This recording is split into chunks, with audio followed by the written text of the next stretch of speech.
This is your host, Nick Graystone.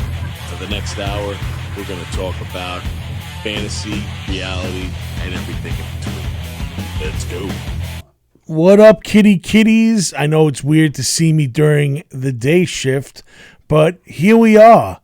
Primal Scream with yours truly, Nick Graystone. Holy shit. Well, I have a special guest today. It was totally out of the blue. I met this gentleman this weekend and kind of hit it off. He actually returned my phone call. I invited him onto the podcast, and he is none other than Stuttering John. What's up, my brother? Graystone! Graystone! How are you, buddy? You like that name, right? Well, I didn't know that was your last name, but it is kind of funny because Nick was nice enough to drive me home from Chillicothe in Parsippany, New Jersey, and also with Steve Grillo, and who bummed the ride, of course. And we listened to a lot of Priest and Motley Crue. It was great music on the way home. We had great conversation, and I drank all my beers. It was awesome. And in about an hour and a half into it, John looks at me and he goes, Nick, I got to ask you a personal question. What's with the 666 on the side of your neck? You into the devil, bro? And I would think that maybe 2 hours before that he could have asked me that question, accepting a ride into hell, but we made it. No, I didn't notice it at first. And then because I have a friend in Florida who also has it. And he's like, I just thought it would be cool. And I'm like, I don't know. The Exorcist and the Omen scared can I curse on this? Please. Oh, the Exorcist and the Omen scared the fuck out of me. And I'm saying, that'd be the last thing I want on my fucking... I mean, what's next? An upside down cross? I have that too. Yeah. So no, I don't know. But then again, I was brought up Catholic, and I went to my communion, and then I went to my confirmation. You know what I'm very happy about? Because my niece's son, so I guess that's my second nephew. I don't know how it works. Anyway, he's getting communion. He's in second grade, and they finally did the right thing. They're doing, instead of that goddamn fakakta wafer they would give us that I gagged on every single time. Right. Now they give them graham crackers. They do? Why the fuck couldn't they do that when I was a kid? Man. Give us a little sugar. Yes. Right? Instead of a... that had no taste. It got stuck in my throat. I was almost puking. This other kid in communion and confirmation, would ask me for my halls. I would eat a lot of halls to try and kill that cardboard freaking taste as that shit melted in your mouth. It was like a acid without the acid. One time I went to church with my father. The only reason I would go, the other kids just said, fuck this. The only reason I went was because my father would take us to the candy store after. And then I would go so I can get candy in Mad Magazine. But one time I tried that wafer once, see if I could man up and do it. I kept that thing in my mouth till when we got to the candy store, still kept it in my mouth till we got home so I could spit it out of the sink.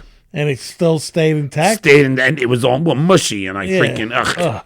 Terrible. Dramatic. I got yelled at. They thought that I was fucking around when I was like, no, I really choked on the fucking thing, but I did. Yeah. They thought that I was making fucking cracking wise joke or whatever. But now they give graham crackers, which I'm happy about. You know what it is? It's probably the trophy generation. They want to soften them up, so they give them the graham cracker. Yeah, I know. They know. Yeah. It's a totally different generation, brother. You know that.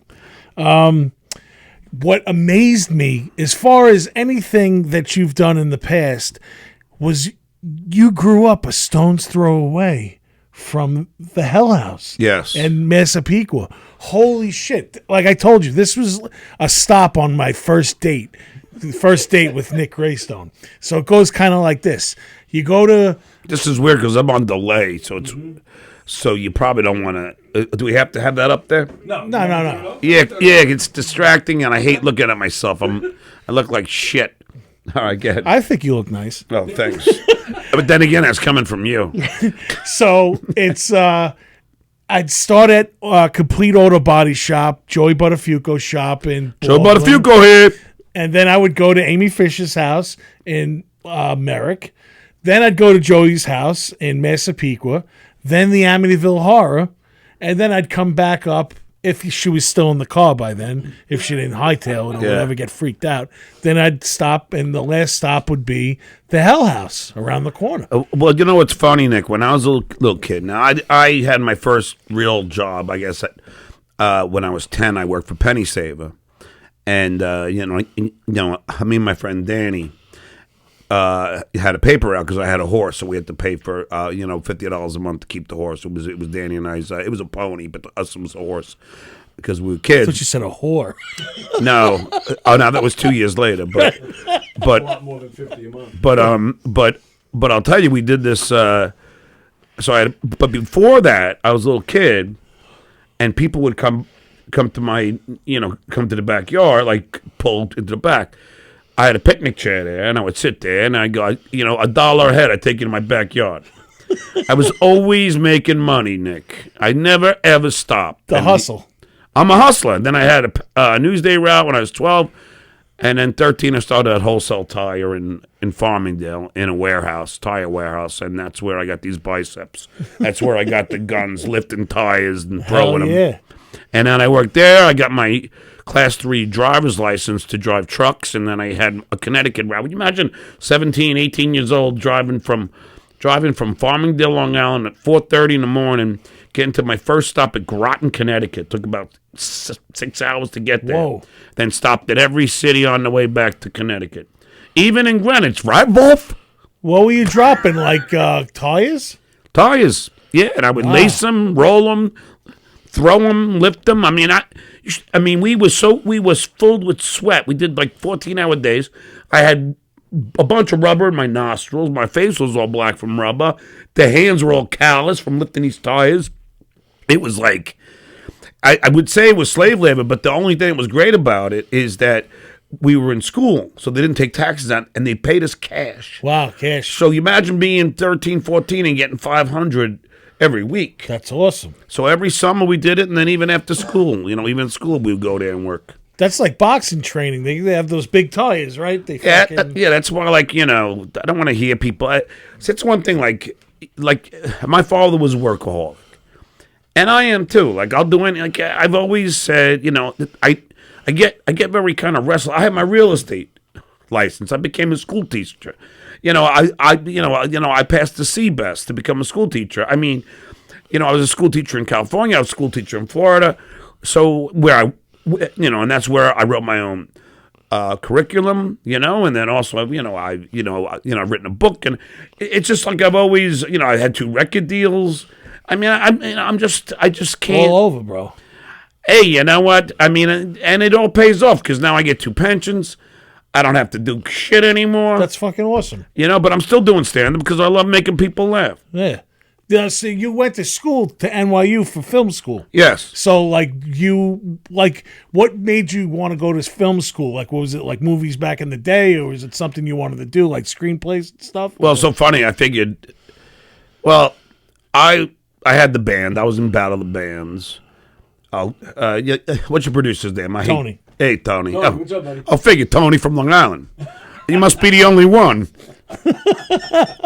But I felt bad. Yeah, I didn't even introduce you. This is Mr. Tony Walker. Hey, Tony. Nice to see you. But it's I was so. This is Tony. You talk about an entrepreneur. So I'm in high school, and in 12, I did all the junior high. I mean, I did all the 11th grade. The dances. I had my band playing everywhere. All for free at the beach when we'd have like a trip to when we go to Fire Island. Always, I would, the band would play, all for free. So in 12th grade, I was smart. I became a homeroom representative.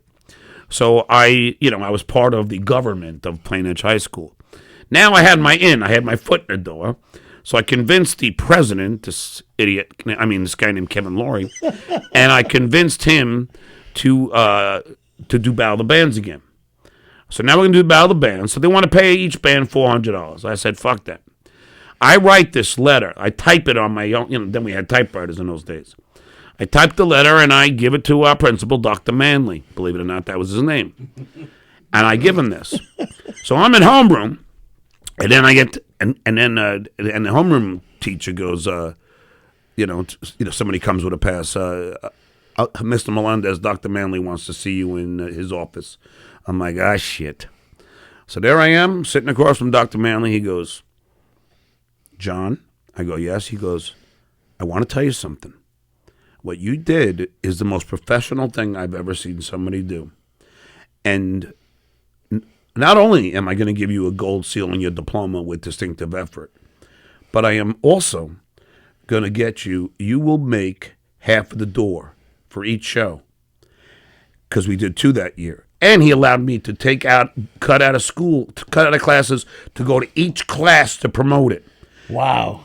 Each band walked out with like 2 G's each time. So Fucking my manly. band and the other band. Imagine that. 2 G's. It's unheard of. It's unheard of. And the other band was obviously grateful. Dr. Manley loved me. I was like forget it. I was like the Dr. M, baby. I was the principal's pet. Yeah, man. But that's a great story for usually it's dick stories about principals and stuff. This guy loved me. I could do no wrong. He saw something in you. Yeah, he did. He said this guy is a guy that is always gonna work. The guy knows what he's doing. Yeah, that's great, man. That's fucking cool. Yeah, and it's kind of been my mantra my whole life. What was the name of the band back then? Stiff Minister. Stiff Minister. That's fucking awesome. And our lead singer was this guy, John Carroll, so he was like a graphic artist. So we had T-shirts, and a lot of the kids in school would walk around with Stiff Minister T-shirts. That's awesome. They would write it on desks, our emblem, all over the doors, Stiff Minister. We had this whole, like all the chicks loved us. It was awesome. You had the fucking principal eating out of your hand. Everything. That's it, man. You would love this. So the first battle of bands, everyone thought I was singing, because in 11th grade we did it, and we were like the best band. Then we were, Stranger was our name, named after the ghost in my mom's house. But anyway, that's a whole nother story. I can't wait to get to this. That was just an episode of Famous and Afraid, where they took a bunch of celebrities and we talked about our ghost experiences when we were kids. Who hosts that? I forget, but there was a bunch of celebrities. Me, Steve Guttenberg. There's a bunch of celebrities who did it. But anyway, so I'm there. So then in 12th grade, everyone thought I was going to be the lead singer, but we kept it quiet. And we had this guy, John Carroll, who was the big Ozzy guy, the big Judas Priest guy, like the insane guy. So then I had my keyboard player do like a funeral march, and then we had our pallbearers come out in black gowns, sick, carrying his painted black coffin, and they bring it to the stage, and then the coffin is placed on the center of the stage, and then we go into you've got another thing coming, Nice. And then as soon as we go, and then the coffin opens, John Carroll comes out. Holy He's got the shit. 666 on his shirt. Yes! He comes out there, and we go into you've got another thing coming. More than life. Yeah. And then at the end of the show, we hung somebody. Oof. So we had this kid, Chris Navola. So we had a harness. So we pull him on this gallows there, and we have the thing. And I didn't know, but they cut the curtain ropes, to use to help the harness. So there he is. So then we go into Black Sabbath's Paranoid. Holy shit.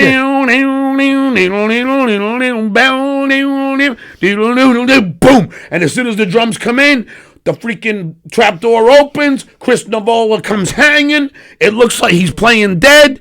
The freaking teachers were up the stage. Cut him down! Cut him down! They think he's dying. It was the best. Holy shit. Wait, now, John, I got to ask you something. Are you sure you didn't live in the Hell House? No, but then the next battle of the bands, you love this, the same gallows, but now we did it differently. I went to the butcher. We got a bunch of pig's blood. Sounds like Carrie, right? Yeah, So we yeah. got a bunch of pig's blood, and then I got like a mannequin head, and then so what we did, we had John Carroll, same singer, and we put a black hood, and we had the guys with the black, the ones that do the guillotine. They were all dressed accordingly to costume. And they put John Carroll, it looks like, and they stick his head through the hole. What happens is John Carroll goes through the trapdoor, where it's curtained off, so you don't know. This is all coming out of the brain of Stuttering John Melendez. Holy a young shit. Stuttering John. So I figured out how to do this. So he comes down, no one knows, Then they see a head with the same pillowcase on his head that comes through the thing. Then the guillotine, and then we opened with Hot Rockin'. And then boom, the guillotine comes down. Pig's blood goes all over the front row, and the freaking head falls into the freaking basket. Holy shit, like Alice Cooper.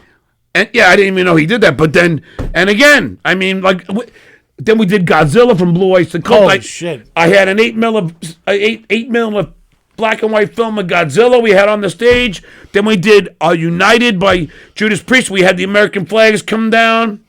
And then we did 2 original songs. We had the hottest 12th grade girls in the school come out in bikinis and hold the titles out. We were doing a whole stage show. How'd you pull this off? It's from the fucking mental fucking lunacy of Stuttering John Melendez. but like we were like the band, man. And you won. You had to win. Oh yeah, well they didn't announce a winner, but we won. I mean, I would rub it into the other bands like all year long. That's fucking sick. Stiff Minister.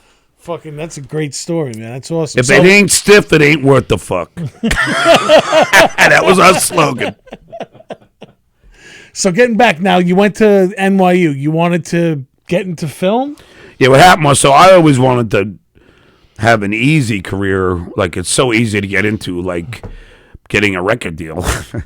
And then when I was in college, I didn't know what I wanted to do. That's why in high school, it's like, I have no idea what I want to do. I don't want to be a lawyer. I don't want to be a doctor. I don't want to be an accountant, for Christ's sake.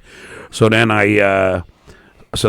I stuttered, so I didn't think I could become an actor, which is really what I wanted to do. So then I said, all right, I don't know what I'm going to do. And then the last year at Nassau Community College, because I saved my cheap-ass father some cash, because my father was so cheap, his idea of a trust fund was, John, you'll get nothing, trust me. So I went to Nassau Community College, and I did that. Then the last semester, I took a film and literature course.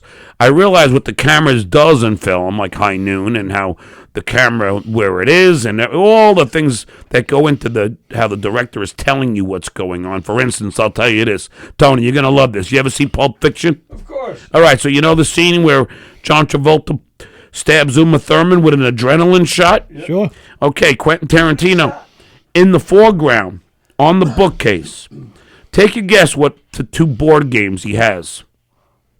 Operation? 1. I was going to say that too. Monopoly. Clue. No. What is he saving there? The boss's wife? Yeah. He's saving her. Life. There you go. Life. Operation Life. I never knew. Google it. Wow. Google it. You can put it on this show. Operation Life is in the foreground. Wow. That's what Hitchcock used to do. Spielberg does it all the time. George Lucas does it.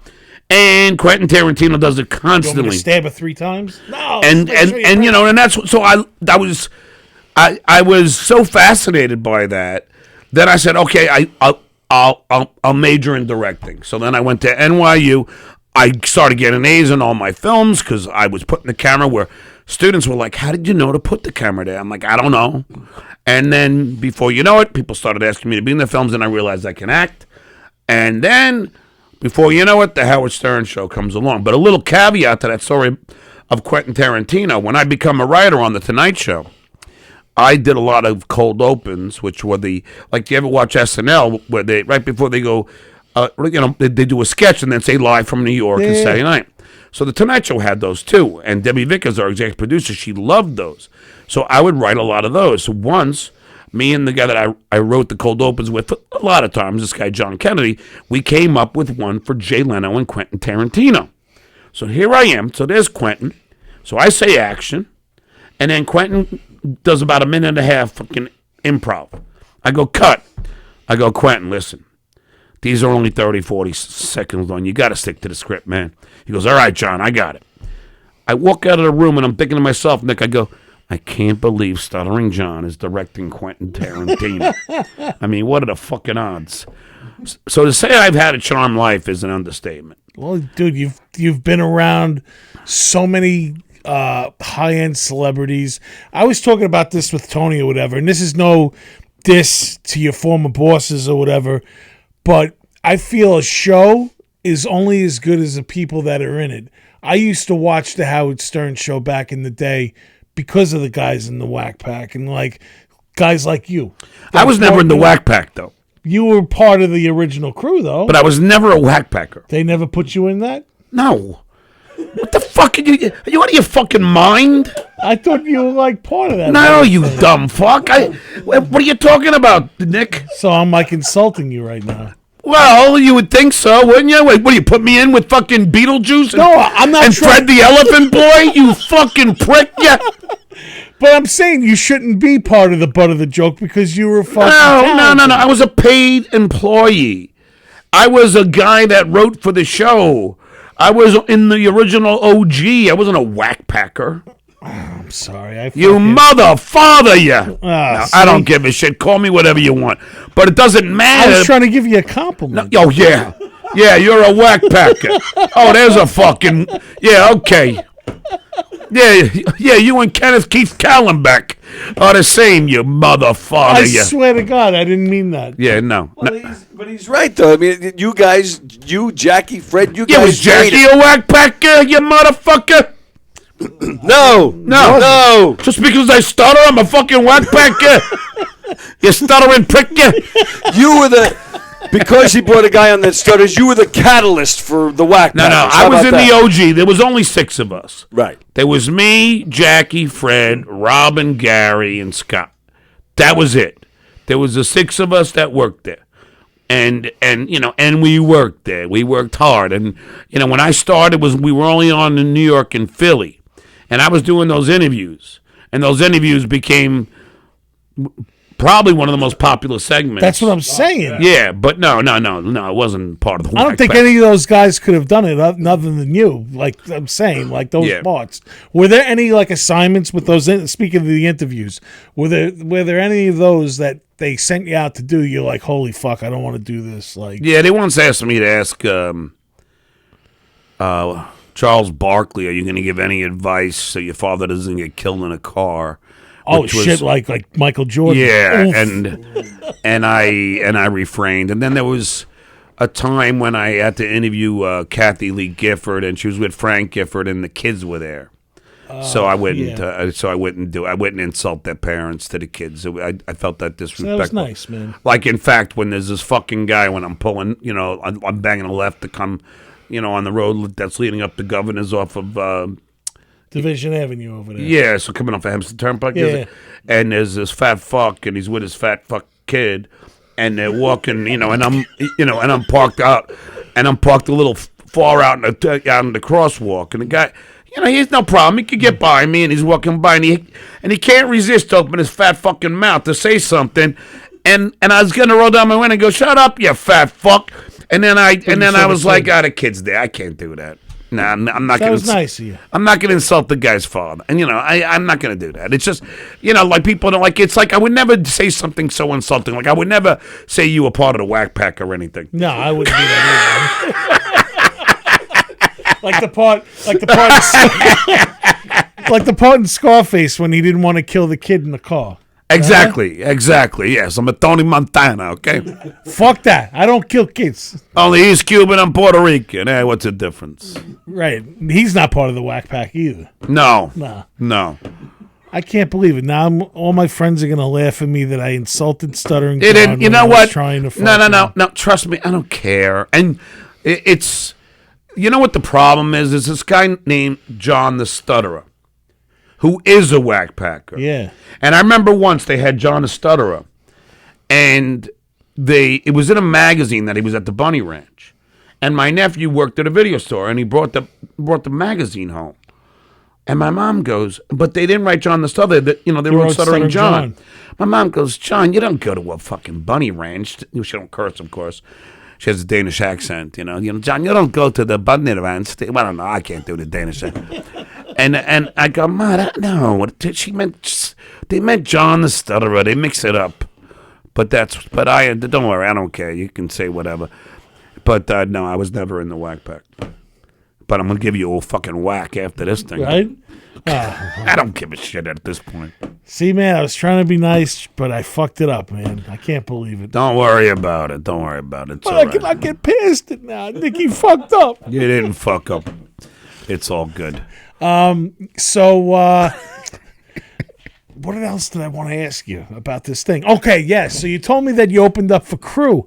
I didn't realize you opened up for Crew when Karabi was the lead singer, right? Yes. Dude, I fucking love that album. Well, it's weird because Typo Negative also opened up. Yes. Great band. Yeah, and I hung out with Pete Steele. And when I went backstage with Pete, he's sitting there with his dumbbells, like Jacked.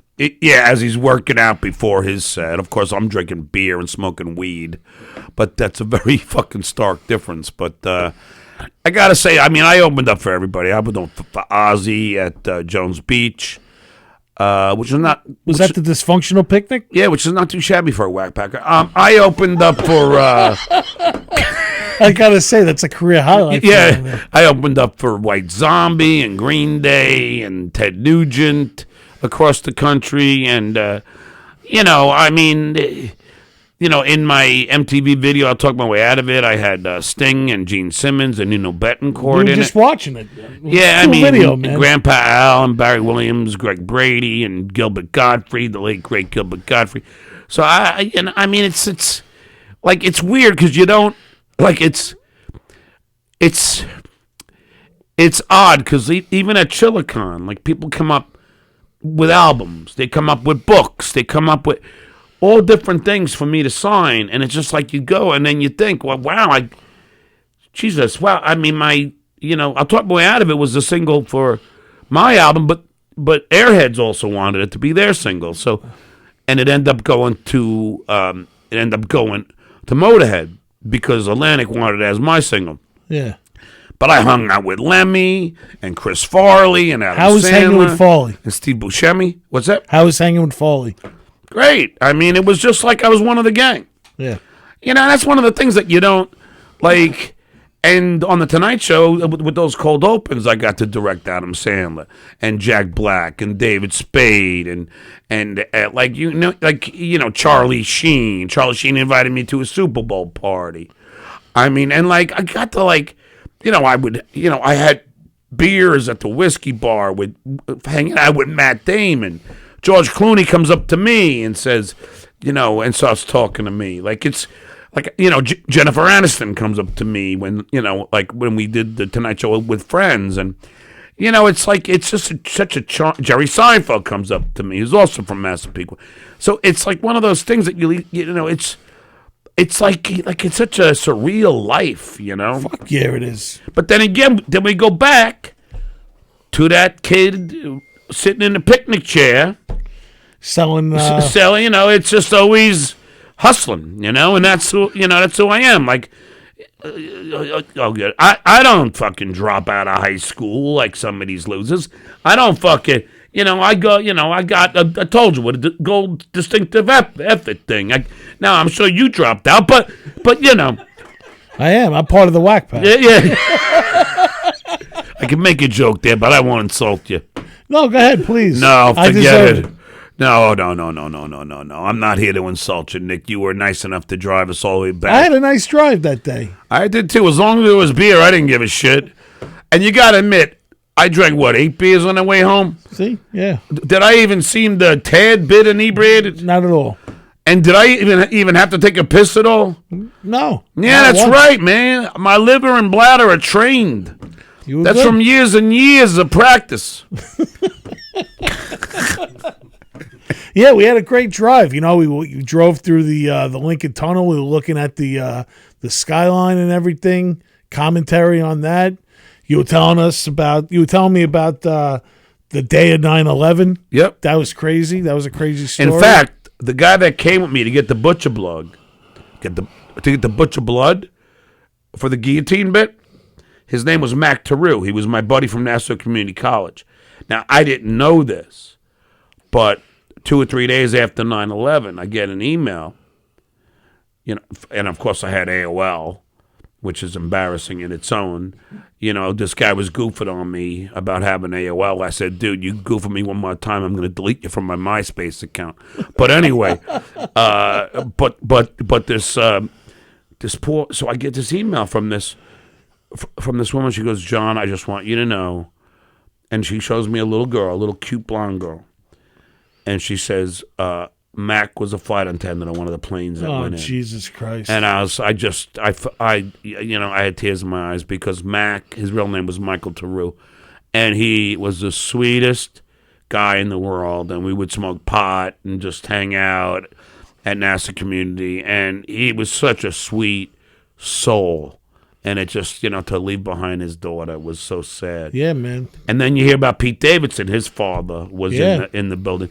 And another unfortunate, let me just give a shout out to the Lyons family, because my good friend in high school was Sean Lyons. His brother, Pat, was a fireman who also went down at 9/11. So, yeah, there's a lot of history with that. And, I don't know anybody who hasn't lost at least somebody they knew, or at least somebody who knew somebody that was in the buildings or were in the plane. So it was such a surreal day for this country. I don't think anybody. It's not something we could ever get over. And I understand that they built those buildings there, and they do have the memorial. But that's what we were really talking about. Yeah, we thought. Well, what I thought is they should build the same replica, Twin Towers. Fuck you, fucking terrorist. But we got a new kind of terrorism now. It's called internet terrorism, and then I get people canceling my stand-up dates, and it's really sad because even the mob has ethics in a way, and they don't go after they don't go after children. No. But these fucking little fucking armchair warriors sitting behind their fucking computers in their mom's basements, like the fucking beat up on children, and it's terrible. Yeah, and if I knew any, it's one of those things that I would you don't do. No. You know what I mean? And people get strung behind a keyboard. Yeah, they're big armchair warriors. Come to my face, you see what the fuck happens to you. Because that's one thing. I'm not a fake tough guy. I'm a real tough guy. You are. And you know what? The proof's in the pudding. You fucking look at AJ Benz. Ask him. Ask Crazy Cabby. Well, unfortunately, he's dead. Ask Ralph. Unfortunately, he's dead. But any of these guys who try to fuck with me, they got it. Don't worry about it. So you don't fuck with the stuttering one. No. As the great Army Major Richard Ojeda said, when you grow up as a stutterer, you learn how to fight at a very early age. You better. You're going to take a lot of shit. Yeah. Especially from people who call you a whackpacker. Right? Fucking prick you. Tony, I'm going to keep with this callback. I'm really not offended, but I think it's funny if it's a callback. Callbacks always work. Yeah, it's a great way to call you back. See it?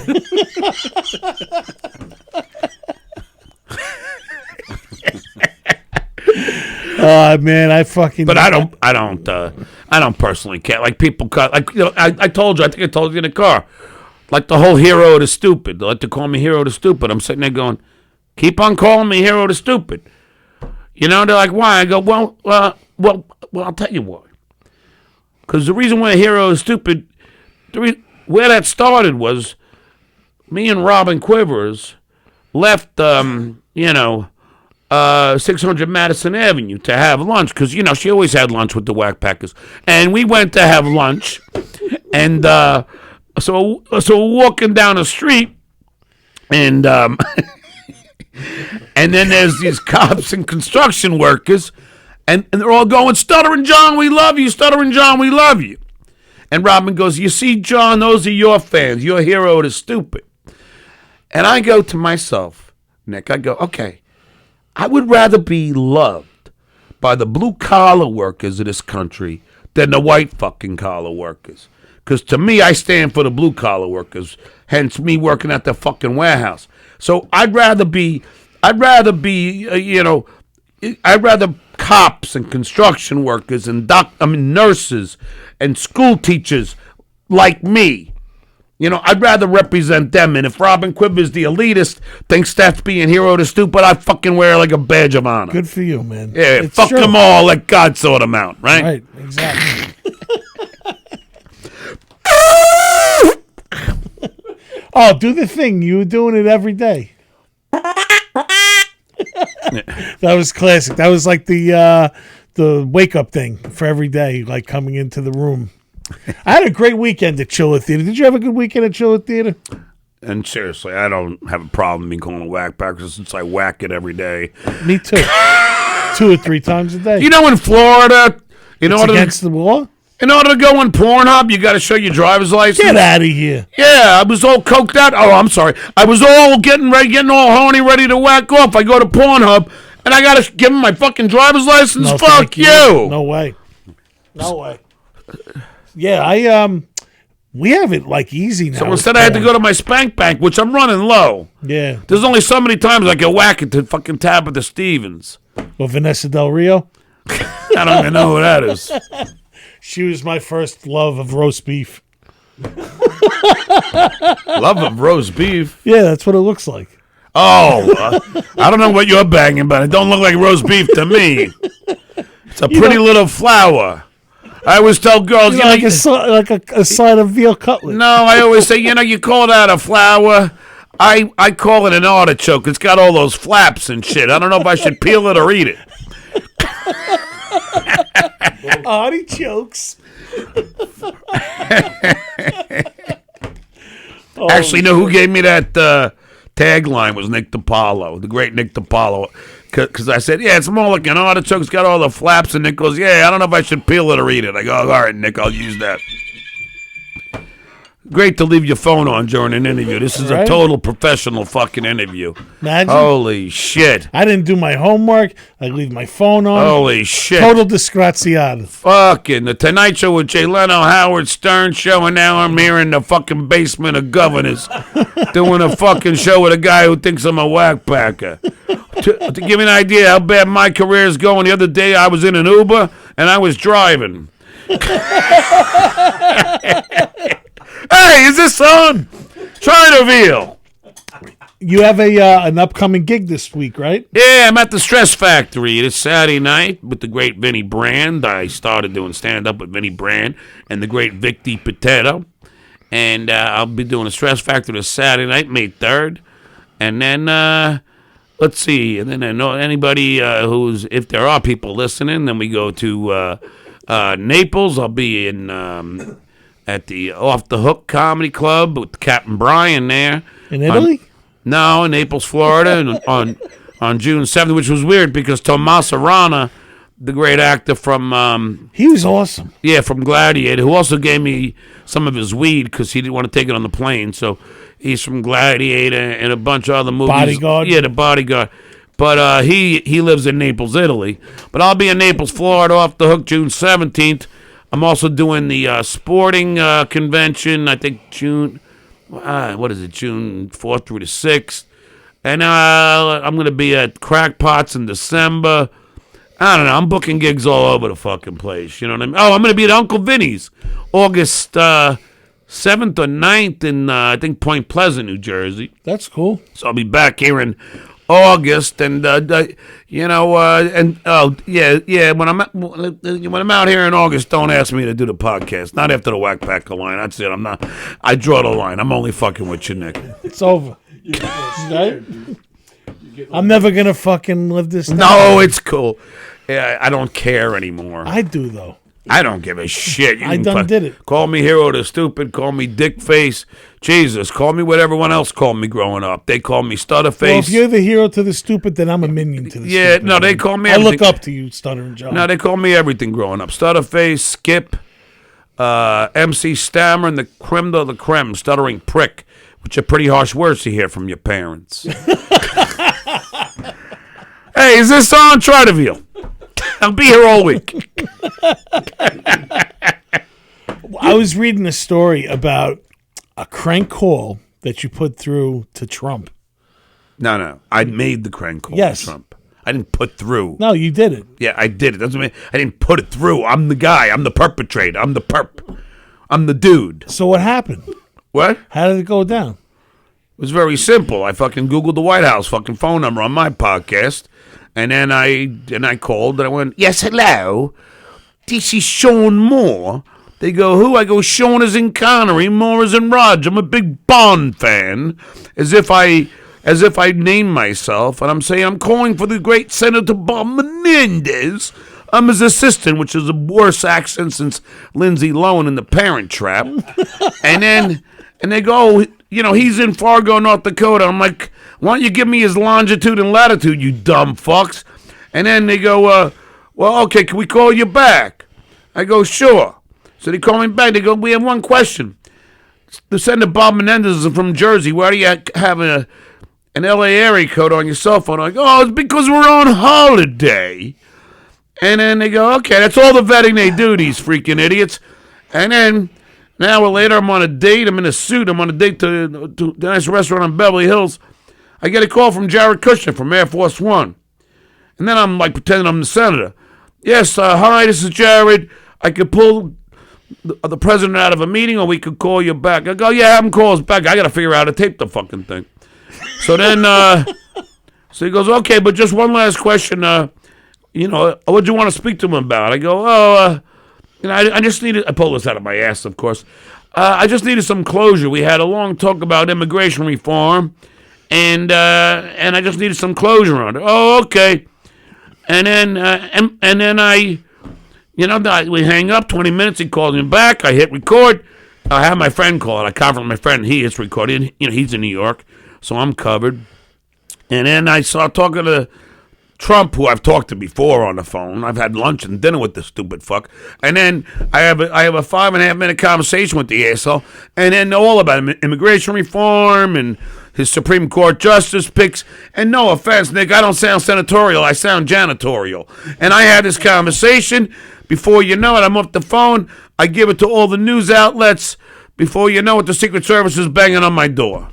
I got Kathy Griffin calling me, and suddenly I'm the fucking, I'm the flavor of the month, and everybody, I'm on every news network. I made global news, every newspaper from Japan, England, France, Spain, everywhere. I'm the front page. Stuttering John pranks Donald Trump. It's just another feather in my cap, Nick. It's great. That's right, brother. But you know what? Not bad for a whack packer, huh, Tony? If you listen though to Trump, the way he speaks and everything, he doesn't sound like a fucking president, man. To me, no, not at all. No. How are these tariffs working out? You fucking idiots! I try not to get political, but I don't give a shit. You know what? Listen, I will. All I'm going to say is this. I don't talk politics to and stand up. I don't want to alienate anybody. But I don't give a shit about this podcast because nobody listens anyway. But I'll tell you this right now. For all you Trumpers out there, if you support the military, how do you support him cutting fucking the VA? How do you support that? You support your farmers, right? How do you fucking support them fucking all the fucking cuts to aid for the farmers? How do you support that? How do you support taking the rights away from women? How do you take the fucking reproductive right? You support that too? What the fuck is wrong with you, I ask you? And stop thinking that you're fucking supporting the Catholic religion, because Jesus wouldn't turn his back on the poor. So fuck you. Thank you. All right. I love it. But, besides you're saying that, everything I want to say. But besides that, everything's okay. It is. I can keep going with this. And by the way, if Biden wore a bright blue suit and fell asleep at the goddamn Pope's funeral, you guys would ask for his a beheading and an impeachment. Oh, Trump does it. He's praying. Yeah, he prays with his fucking mouth shut. Get the fuck out of here. Stiff minister would have cut his head off 30 years ago. Fuck yeah. All these fucking hypocrites. And you know what I'm sick about, Nick? Let me tell you what bothers me about this. Fucking stop saying, this is the coping session all these right-wing loons have. They say, oh, well, all politicians are corrupt. Really? Nick? Tony? I don't remember FDR. I don't remember Carter. I don't remember Obama. I don't remember Biden having 34 convictions. Do you? No. I don't. So fuck you, you fucking hypocrites. But don't get me started, you dumb fucks. Listen, Trump loves the poorly educated. I'm talking to you, you fucking MAGA hat wearing dumb fucks. You fucking Nazi sympathizers. You got fucking Elon fucking Musk with the fucking Zika. Oh, that wasn't a Zika. Oh, he's got Asperger's. Asperger's my fucking ass. He's got Asperger's, right? But you're letting him fucking make cuts to all these fucking programs? Hey, let's cut. Why don't we cut all the education? Let's get away with the Department of Education. Oh, that's a great idea. Let's stop teaching slavery. That's a great idea, isn't it? Fuck off! Get off my lawn! Well, there we have it. Thank you very much. But anyway, this has been a pleasure. Well, I don't think I can follow that, so I think we'll have to come to a close on this, wouldn't you? That would be the exclamation point to a fine episode of Primal Scream. John? Thanks, Nick. Anytime, brother. Thank you. I appreciate it. And thank you for driving us home. You were very gracious. I appreciate it. I'm sorry you had to deal with Grillo. But, it was fun. Yeah, top shavliga. And that's Steve's. That's what Steve's famous for saying. Gunga din, bring water. But Steve's a good guy. I mean, Jesus, he's getting fat too. Holy shit! I can't say anything. I know you can't say anything, but it looks like he swallowed a fucking beach ball. Holy shit! But anyway, I've been very kind to you, Nick. Yeah, you have. And Tony. It's appreciated. Even though I insulted you and put you in the thing. No. I don't care. You listen. know, the WP. No. It doesn't. No. Nothing really bothers me anymore. I'm fucking immune to that. Jesus, I've been punched by so many celebrities. But I will tell you what was really nice. And I've been fucking thrown down a flight of stairs. Wasn't it cool that you got Geraldo Rivera? You get Michael Biehn, one of the greatest actors, right? You get all these people coming to my table to say hi to me. I witnessed it. Coming to my table. Actually, you know what? I want to share a picture of all of us together, actually. Yeah, but isn't it great, Nick? They came to me. They did. Now, this is your Tony, room. is that the coolest thing? Absolutely. I mean, they're coming to my table to hang out with the stuttering one. See? To hang out. Yeah, they're coming to hang out with the dude. That's because you've had a whatchamacallit, a decorated life, man. A celebrated career. And fuck you, Bob Smigel, for stealing my goddamn act with that fucking dog. At least I did it with my own face, you fucking coward. And fuck you, Sacha Baron Cohen, with your Ollie G, Between Two Ferns, you fucking plagiarists. Come up with your own fucking bit. What, is that Triumph? Yeah. Does the same shit I do behind a fucking dog puppet. Well, Between Two Ferns, that's Galifianakis. Yeah, fuck you, Zach. You're a fucking Zach Pecker.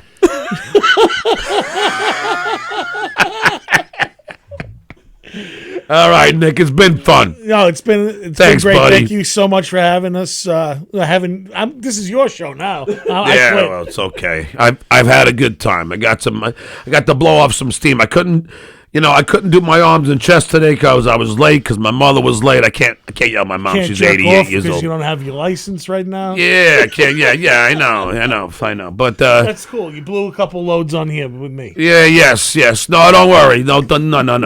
I just gotta get my hands on some coke and I'll be whacking off tonight. No. Don't do it.